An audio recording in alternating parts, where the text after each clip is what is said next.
Hi everyone, let's dive into the amazing story of how DNA was discovered back in 1869. A Swiss scientist named John Friedrich Mischer was working in Germany.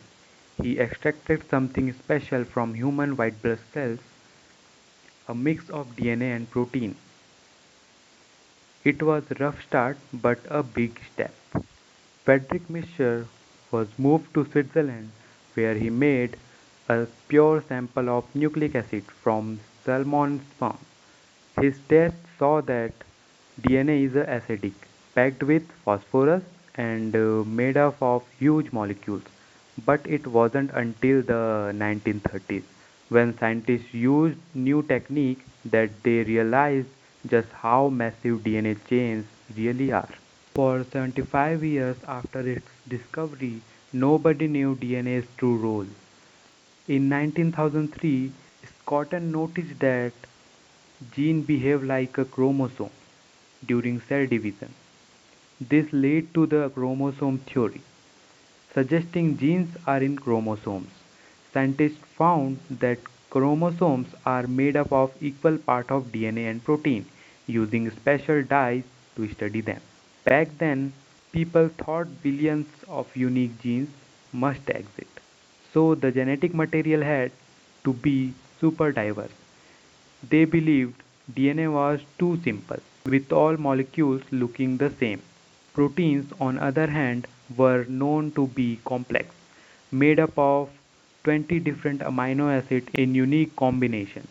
So everyone assumed gene had to be made up of protein, not DNA. Scientists finally cracked the mystery of DNA by the late 1930s.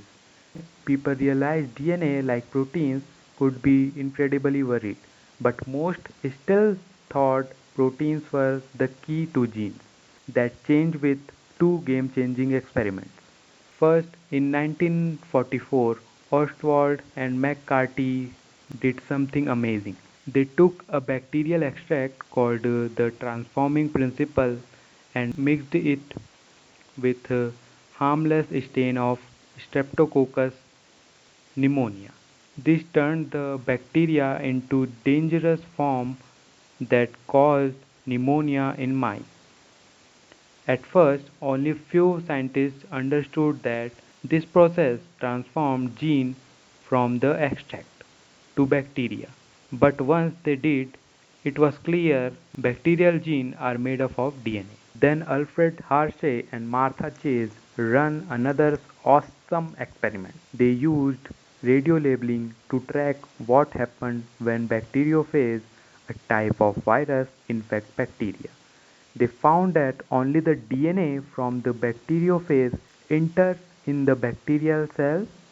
Since it was known that bacteriophage genes direct the creation of new viruses inside the bacteria, this proved those genes must be made up of DNA. But why two major DNA experiments weren't enough to convince scientists right away that genes are made up of DNA?